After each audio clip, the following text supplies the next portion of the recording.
Okay, so now I want to talk about the brush that I consider to be the real hero of character sculpting in Blender, the inflate brush. So if I click over here, I can then select the inflate slash deflate brush there, or of course I can just tap I to get that as well. As you can see in the little icon there, it works by inflating a circular area on the object. And what is special about that, you might be asking? Well, that's how cells grow. Cells spread out in 360 degrees, so to create very organic, smooth looking lines on your body. So for instance, if I tap X to decrease the size of this brush, and I start inflating this butt here, tap S to smooth that out a little bit, and I'm going to press Shift X and decrease the strength of that so I'm not smoothing it out quite so much. And then maybe tap G to get my grab brush, hit X to increase the size, and pull that over, pull that in. If I tap I for my inflate brush, and then I hold Shift to inflate under this armpit, I'm going to get a very circular, organic depression in here for creating these armpits.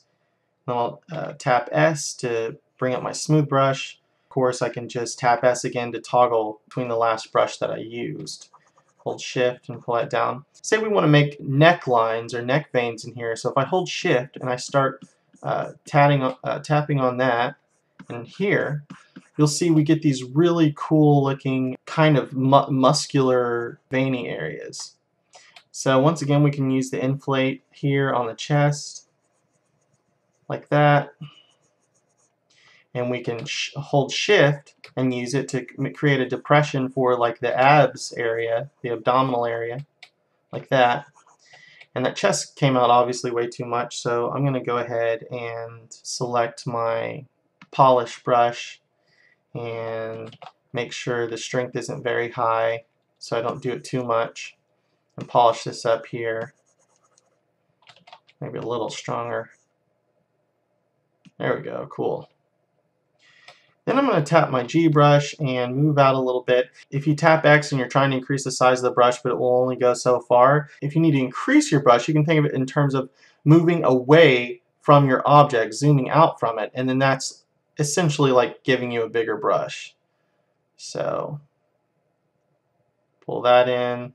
So I'm going to tap I again for my awesome inflate deflate brush, and I'm going to use it to create kind of a nubby elbow here. So I'm going to hit X to decrease the size of that, and as you can see there, just really quickly, how great the inflate deflate brush works for muscles.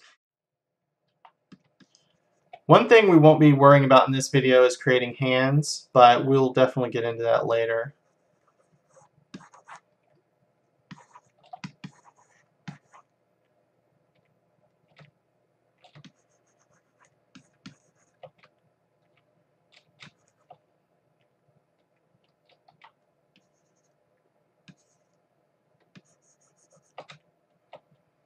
And use the inflate brush to create some knee knobs here, and also just a little bit to give some definition to the muscles and things like that.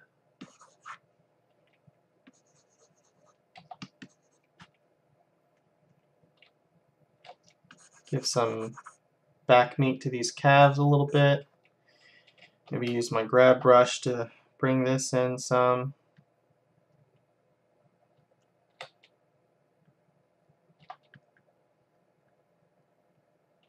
Hit S for my smooth brush.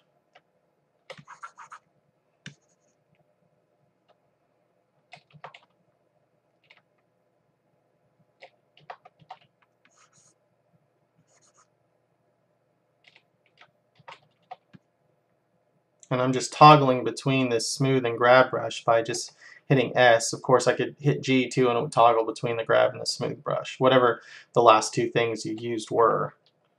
You can just toggle you can just hit one of the keys and not have to look down and hit both of the keys to move between them. I think I probably could have said that a little more eloquently.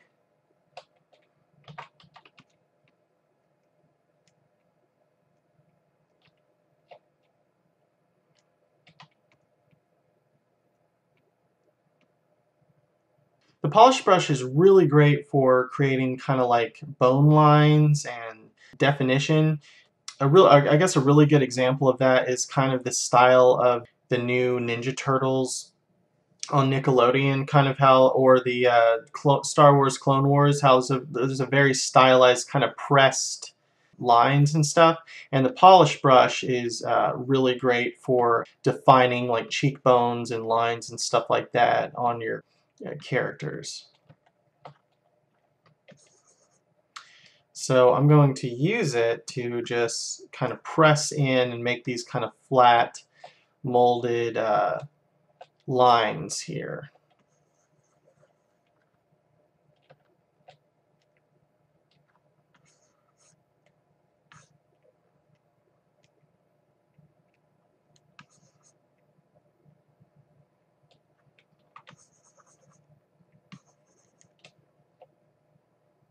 And that's a little too much. I'm going to use my grab brush to pull this back out. Some here.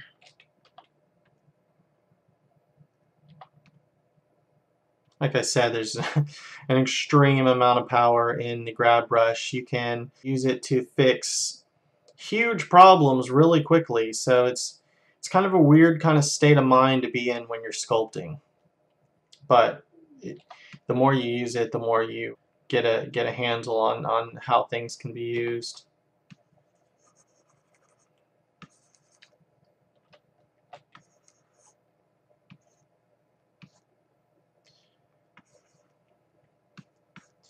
One other quick thing the polish brush is good for, occasionally you'll see these kind of like weird little dimple lines in your mesh.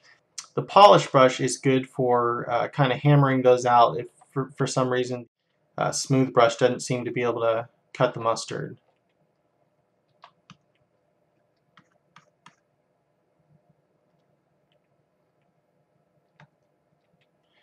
Alright, so that's pretty decent considering from where we came from.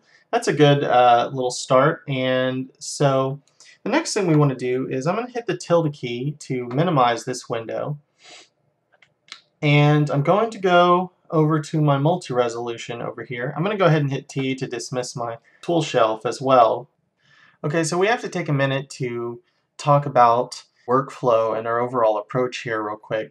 There's several ways of going about modeling a character or modeling an object. Typically in Blender or in 3D, when we're modeling a character, it's for the purpose of being able to animate this character further down the road.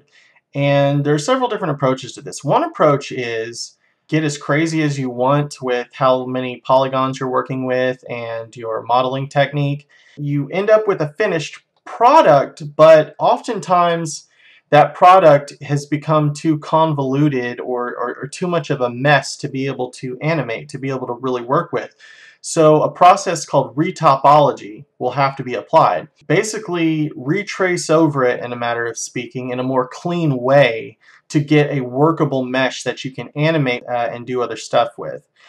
So how can we avoid having to use retopology? If I switch this from sculpt mode over to object mode, you'll see that because we have the preview set to 0, this is what our actual base mesh still looks like. However, if I click Apply Base, you'll immediately see how the shape of this character has changed with still just the same number of polygons. And so basically what Blender has done is it's done its best to rearrange the very limited amount of polygons it has. If I bump this back up to 4, it's done its best to rearrange that small number of polygons to a similar shape as the final product as it can get, which is really awesome because what we need is a more simplistic base mesh to be kind of our segue between what we'll be using to create a bone armature and being able to animate our character and avoid the process of retopology. This also works out great for having a low poly character for like a game, and then immediately you have access to the high poly character for your cutscenes and things like that. So if we use this apply base cleverly, we can avoid the process of retopology. There is an option in sculpting called in Blender called dynamic topology, which allows you to not use a multi-resolution modifier and create polygons on the fly as you're sculpting. But I typically don't use that unless it's for like a tree or some big statue or something like that that won't need to be moved around and animated, because then it will require the long process of retopology. So that's just a little bit of groundwork on what we're doing here. We want to create a good base mesh for which we can be able to animate our character and do all this stuff down the line. And this will make a lot more sense as we go on. So we actually sculpted our object using 4 subdivision levels. And this allows us to have some slack, to have some moving around space to get things how we want. We want to apply this multi-resolution modifier at just a subdivision level of 1. So I'll turn the preview down to 1 here, as I've done, and then when I click apply, so if I hit tab and go into edit mode, we have a really clean low poly base mesh for whatever we want to use for down the road. So actually my process from here would be to go back into object mode and add another multi-resolution modifier.